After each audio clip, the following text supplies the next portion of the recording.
انگلی کا اشارہ کر کے چاند کے 2 ٹکڑے کر دینا. حالانکہ چاند کے 2 ٹکڑے ہمارے بہت سے بھائی کہتے ہیں نبی نے چاند کے 2 ٹکڑے کیے. میرے بھائیوں یہیں سے تو شرک کا دروازہ کھلتا ہے. اللہ کے نبی نے چاند کے 2 ٹکڑے نہیں کیے تھے. اللہ کے نبی نے تو صرف اشارہ کیا تھا. چاند کے 2 ٹکڑے تو اللہ نے کیے تھے.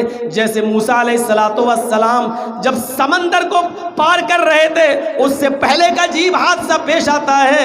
فرعون اور اس کے حواریوں نے جادوگروں نے رسیاں پھینکی اور وہ رسیاں سانپ بن گئیں اور سانپ کی شکل میں رینگتی ہوئی آئیں. یہ نظر بندی تھی آنکھ پر. موسیٰ علیہ السلام کو فرعون کے جادوگروں کی رسیوں کو دیکھ سانپ دکھائی دی تو حضرت موسیٰ ڈرنے لگے. اللہ یہ کیا ہوا؟ یہ سانپ. حالانکہ وہ رسیاں تھیں وہ سانپ کی شکل میں آنے لگیں. تو اللہ تعالیٰ نے کہا لا تخف یا موسیٰ، اے موسیٰ ڈرنے کی ضرورت نہیں ہے. یہ رسیاں ہیں جن کو تم سانپ سمجھ رہے ہو، یہ تمہارے وہم، تمہارا خیال ہے کہ یہ سانپ ہے. نہیں، حقیقت دیکھنا چاہتے ہو تو تمہارے ہاتھ میں جو لاٹھی ہے وہ زمین کے اوپر مارو، جو عصا ہے وہ زمین کے اوپر مارو. حضرت موسیٰ نے اپنی لاٹھی زمین کے اوپر مار دی. جیسی لاٹھی زمین کے اوپر ماری، عصا زمین پہ مارا، وہ اژدہا بن گیا. جب اژدہا بنا تو اس نے منہ پھاڑا اور سارے سانپوں کو نگل گیا. جادوگر سمجھ گئے ہم نے جو دکھایا تھا وہ نقلی کرتب تھا اور موسیٰ نے جو دکھایا ہے وہ اصلی کرشمہ ہے. تو موسیٰ علیہ السلام نے تھوڑی عصا کا سانپ بنایا، اژدہا بنایا. موسیٰ تو ڈرنے لگے. اللہ نے کہا، حکم دیا موسیٰ لاٹھی مارو زمین پر. موسیٰ نے لاٹھی ماری. موسیٰ نے صرف لاٹھی ماری. اس لاٹھی کو اژدہا کس نے بنایا؟ اللہ نے. جب ہم کسی چیز کے لیے مختار کل انسان کو تصور کرنے لگتے ہیں تو شرک کا دروازہ کھل جاتا ہے. اللہ کے نبی نے چاند کے 2 ٹکڑے کر دیے. کیا کہتے ہیں لوگ؟ اوہ دیکھو نبی نے کیے. تم کر پاؤ گے؟ ہمارے جیسے انسان تھے کیا؟ اگر ہمارے جیسے تھے تو کر کے دکھاؤ. ارے اللہ کے بندے، اللہ کے نبی نے صرف اشارہ کیا تھا.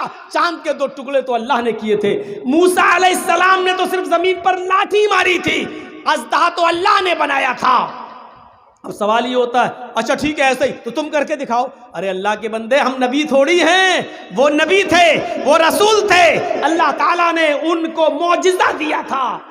اللہ تعالیٰ نے ان کو یہ کہا تھا کہ ان کے ہاتھوں سے ایسی چیزیں وجود پذیر ہوئیں جو لوگوں کو یقین دلا سکیں کہ میں اللہ کا نبی ہوں. لیکن اس سے مختار کل ہونے کا کوئی تعلق نہیں ہے کیونکہ ریموٹ کنٹرول تو اللہ کے ہاتھ میں ہے.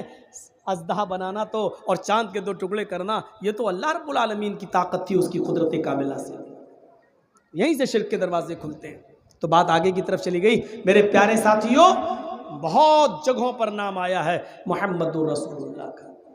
دیش عرب بھرگلتا سہائے سوتیل بھرمگتو سنو گھگورائے. جب تک راجنیتی بھویہ پریتی دکھاوے، وہ راجنیتی کرے گا، سیاست کریں گے اور اپنا مت رکھیں گے. نرمی کی جگہ نرمی کریں گے اور سختی کی جگہ سختی کریں گے. اللہ کے رسول نے حقیقت میں نرمی کی جگہ نرمی کی اور سختی کی جگہ سختی بھی کی. سختی کی تو اتنی کی کہ جاؤ اس مخزومیہ لڑکی کا ہاتھ کاٹ دو جس کا نام فاطمہ ہے. اللہ کے رسول بڑے اونچے گھر کی ہے تو کیا ہوا؟ امیری اور غریبی کے فرق کو میں نے مٹا دیا. جو مجرم ہوگا اس کو سزا دی جائے گی. ہاتھ کاٹ دیا گیا. اللہ کے رسول بڑی بدنامی ہو رہی ہے، ناک کٹ گئی. لوگ کہہ رہے ہیں اتنے بڑے خاندان کی لڑکی کا ہاتھ کاٹ دیا گیا. تو نبی اکرم نے کیا کہا؟ لو ان فاطمہ بنت محمد سرقت لقطعت یدہا. اگر اس کی جگہ پر میری اپنی بیٹی فاطمہ بھی ہوتی تو میں اس کا بھی ہاتھ کاٹ دیتا.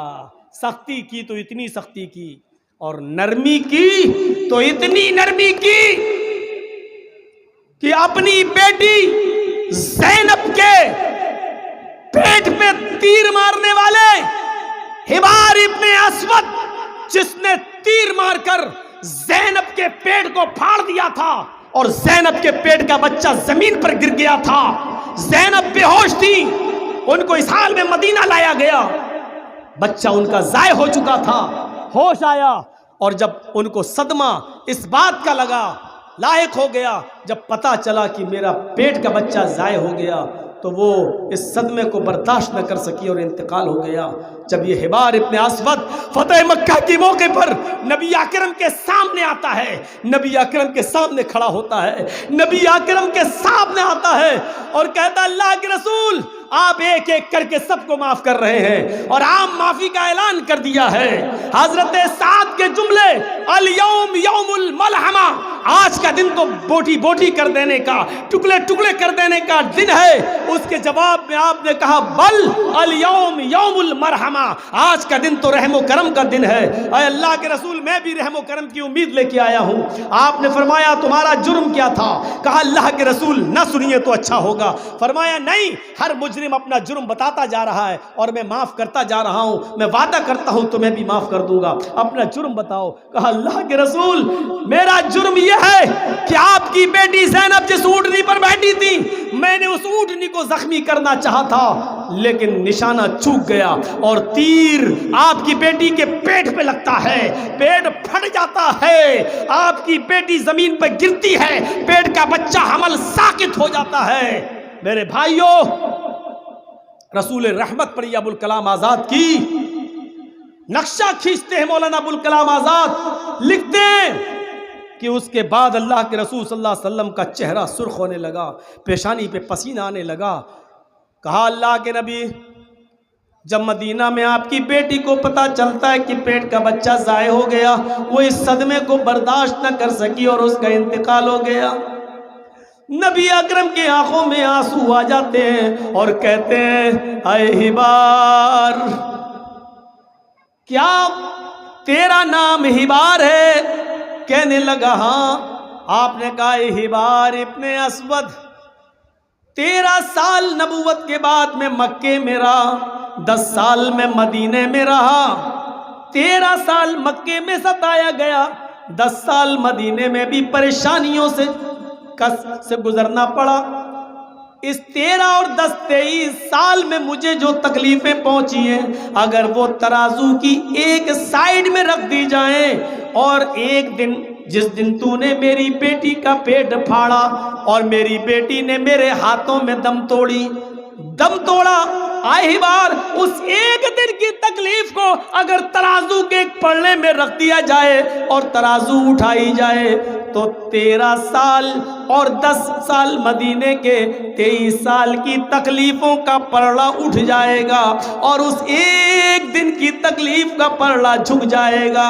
لیکن اے حبار، او میری چوکھٹ پہ رحم و درگزر کی بھیک مانگنے والے، عفو و درگزر کا سوال کرنے والے، معافی مانگنے والے، ہاں ہاں، او میری بیٹی کے قاتل، او حبار جا جا، آئے حبار جا، میں نے تجھے بھی معاف کر دیا، او میری بیٹی کے قاتل جا، میں نے تجھے بھی بخش دیا، جا میں نے تجھے بھی درگزر کر دیا۔ وہاں ہاتھ کاٹ رہے ہیں اور یہاں اپنی بیٹی کے قاتل کو معاف کر رہے ہیں۔ راجنیتی بھوے پریتی دکھاوے، وہ سیاست کریں گے اور اپنے طریقے سے سختی کی جگہ سختی کریں گے اور نرمی کی جگہ نرمی کریں گے۔ اس کے بعد یہ منتر ہے جب تک مدی کویا بنا محمد پار نہ ہویا، جب تک میٹھی آواز اس دنیا میں باقی رہے گی، جب تک میٹھی آواز یعنی قرآن اس دنیا میں باقی رہے گا، بنا محمد پار نہ ہویا، اس وقت تک قرآن کو بغیر محمد رسول اللہ کے سمجھ نہیں سکو گے۔ اس لیے بغیر محمد کی اطاعت کیے ہوئے تم پار نہ ہو سکو گے، اپنے جیون کو کامیاب نہیں بنا سکو گے، اپنی موت کو کامیاب نہیں بنا سکو گے، مرنے کے بعد کی زندگی کو فتح نہیں کر سکو گے جب تک تم محمد رسول اللہ کی اطاعت نہیں کرو گے۔ اسی کو اللہ کے نبی نے فرمایا کل امتی یدخلون الجنہ الا من ابا، میری پوری کی پوری امت جنت کی اندر داخل ہوگی الا من ابا، لیکن وہ نہیں جو انکار کرے گا۔ صحابہ نے پوچھا قالوا من یابا، یا رسول اللہ، اے اللہ کے رسول آپ کا انکار کرنے والے لوگ کون ہیں؟ ایسا کون بدبخت ہے جو مسلمان بھی اور آپ کا انکار کرے؟ 2 جملوں میں اللہ کے نبی نے بات کو ختم کر دیا، من اتانی دخل الجنہ، جو میری میری اطاعت کرے گا، میرے بتائے ہوئے راستے پہ چلے گا، وہ جنت کے اندر داخل ہوگا۔ وَمَنْ عَصَانِي فَقَدْ أَبَىٰ، اور جس نے میری نافرمانی کی اس نے میرا انکار کر دیا، بس جس نے میری نافرمانی کی وہ میرا منکر ہے۔ یہ کہہ کر آپ نے بات ختم کر دی۔ من اطاعنی دخل الجنہ، جو میری اطاعت کرے گا وہ جنت کے اندر داخل ہوگا۔ اس بات کی گواہی دینا کہ اللہ کے علاوہ کوئی معبود نہیں، اور اسی کا دوسرا جز ہے پہلی چیز کا، وَأَنَّ مُحَمَّدَ الرَّسُولُ اللَّهِ، اور اس بات کی بھی گواہی دینا کہ محمد اللہ کے رسول ہیں، اس میں کوئی شک نہیں ہے۔ جس طرح آدم سے لے کر محمد رسول اللہ تک سارے نبیوں نے اسلام کی دعوت دی، اسی طریقے سے آدم سے لے کر موسیٰ عیسیٰ تک، عیسیٰ علیہ السلام تک ہر نبی نے محمد رسول اللہ کے بارے میں پیشین گوئی کی، اور سارے نبیوں نے محمد رسول اللہ کے بارے میں بتایا۔ عیسیٰ علیہ السلام لاسٹ میں آئے، محمد رسول اللہ سے پہلے انہوں نے بھی یہی بات کہی تھی، وَإِذْ قَالَ عِيسَى ابْنُ مَرْيَمَ يَا بَنِي إِسْرَائِيلَ إِنِّي رَسُولُ اللَّهِ إِلَيْكُمْ، اے میری قوم کے لوگوں، عیسیٰ علیہ السلام نے مریم کے بیٹے عیسیٰ نے کہا، اے اسرائیل کے بیٹو، اے میری قوم، اے بنی اسرائیل، انی رسول اللہ علیکم، میں تمہاری طرف اللہ کا رسول بنا کر بھیجا گیا ہوں، مصدقا لما بین یدی من التوراۃ، مجھ سے پہلے جو کتاب نازل کی گئی تھی تورات، میں اس کی پشتی تصدیق کرتا ہوں کہ وہ آسمانی کتاب تھی، اس کتاب کو لانے والے موسیٰ علیہ السلام تھے، اور تمہیں ایک ایسے نبی کے بارے میں گڈ نیوز دے رہا ہوں، شبھ سماچار سنا رہا ہوں، ایک اچھی خبر دے رہا ہوں، وَمُبَشِّرًا بِرَسُولٍ يَأْتِي مِن بَعْدِ اسْمُهُ احمد، اور میں تمہیں بشارت دیتا ہوں، خوشخبری سناتا ہوں ایک ایسے نبی کی جو میرے بعد آئے گا، اسمہ احمد، اس کا نام احمد ہوگا۔ کون نہیں جانتا؟ اللہ کے نبی صلی اللہ علیہ وسلم کے دو نام بڑے مشہور تھے، ایک محمد اور ایک احمد۔ محمد نام آپ کے دادا عبد المطلب نے رکھا، اور احمد نام آپ کی ماں آمینہ نے رکھا۔ یہ دونوں نام اللہ کے رسول کے بڑے مشہور ہوئے، اگرچہ اور بھی نام ہیں آپ کے، میں اس طرف نہیں جانا چاہتا، لیکن آخری نبی کے بارے میں ہر نبی بشارت دیتا رہا، یہاں تک کہ لاسٹ میں عیسیٰ علیہ السلام نے بھی بشارت دی، قرآن نے اس کو ریکارڈ کر لیا، اور قرآن کے اس جملے کو بائبل میں بھی موجود ہے، یہ قرآن یہ جملہ، I will pray the Father, he shall give the another comforter، میں اپنے باپ سے، اپنے پتا سے پرے کروں گا، دعا کروں گا، he shall give the another comforter، وہ تمہیں دوسرا پروٹسٹنٹ دے، دوسرا رہبر دے، دوسرا رہنما دے، دوسرا مارگ درشک دے۔ I will not talk much with you، اب میں تمہارے ساتھ زیادہ باتیں نہیں کروں گا، اب میں تم سے کچھ اور نہیں بولوں گا۔ The prince of this world comes، اس دنیا کا شہزادہ آنے والا ہے، اس دنیا کا شہزادہ تشریف لانے والا ہے، اس دنیا کا شہزادہ آئے گا، اور جب تک میں نہیں جاؤں گا وہ نہیں آئے گا، اس کے آنے کے لیے میرا جانا ضروری ہے۔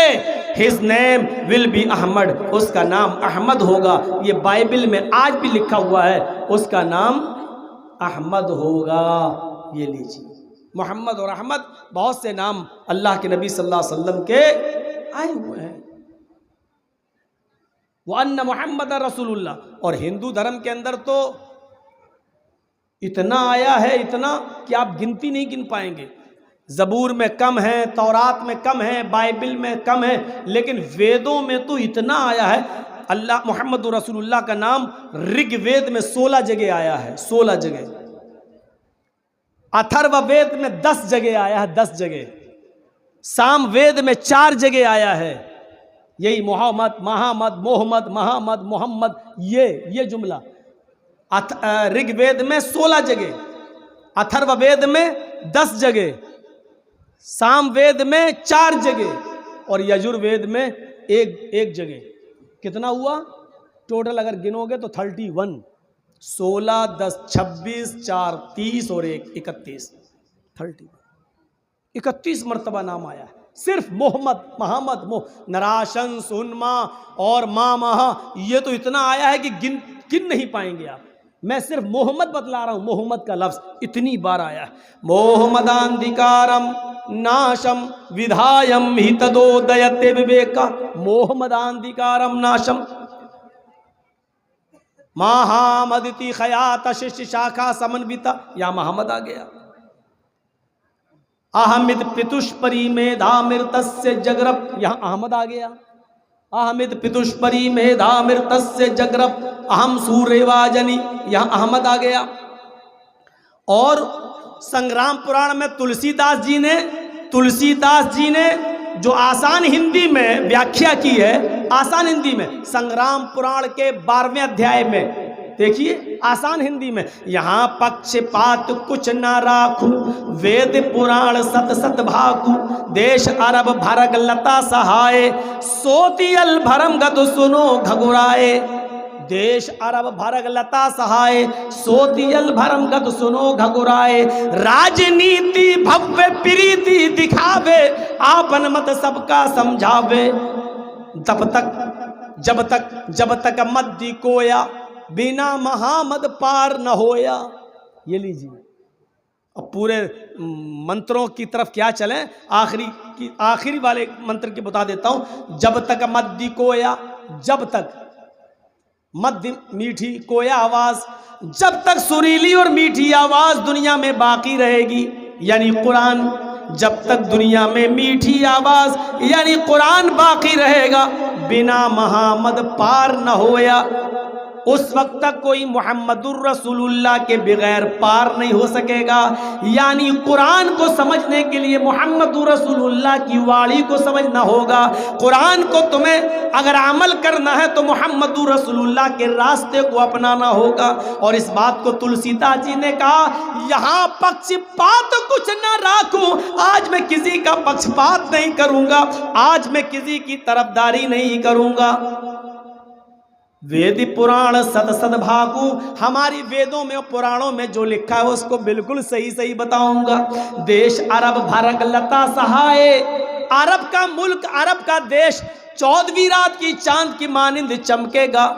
دیش عرب بھرگ لتا سہائے، عرب ملک زہرہ ستارے کے مانند یا 14ویں رات کے چاند کے مطابق چمکے گا، 14ویں رات کے چاند کے سمان چمک رہا ہوگا. سوتی البھرم گت سنو گھگرائے، اس کے اندر انہونی باتوں کو دکھانے والا اور چمتکار دکھانے والا آئے گا، معجزے دکھانے والا آئے گا. انہونی باتیں جو دوسروں سے نہ ہو سکے وہ کر کے دکھائے گا. کتنی جگہ محمد کا نام آیا ہے گن نہیں پاؤ گے آپ.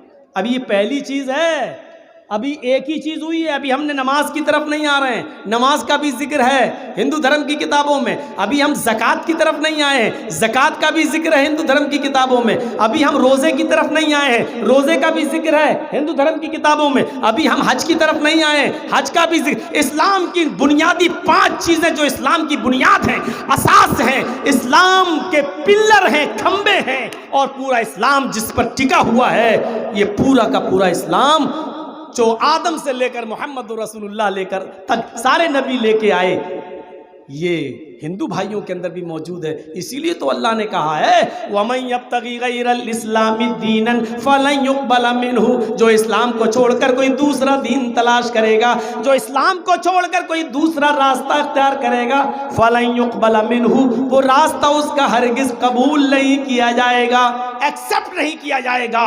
اسلام کو چھوڑ کر دوسرے راستے پہ چلنے والوں وَهُوَ فِي الْآخِرَةِ مِنَ الْخَاسِرِينَ، آخرت کے اندر یہ لوگ سخت نقصان اٹھانے والوں میں سے ہوں گے.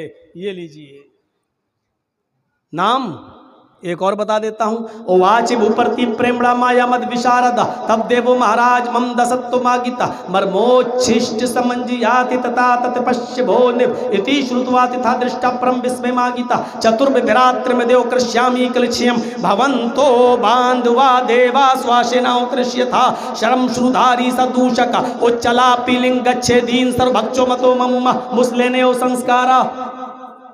منتر تھوڑے سے لمبے ہو گئے. اللہ کی قسم میرا ارادہ نہیں تھا وید منتر پڑھنے کا، بالکل نہیں تھا، لیکن جب کہہ دیا تو کہنا پڑ رہا ہے، اس لیے میرا موڈ گھوم گیا. منتری منتر اب ہو رہے ہیں.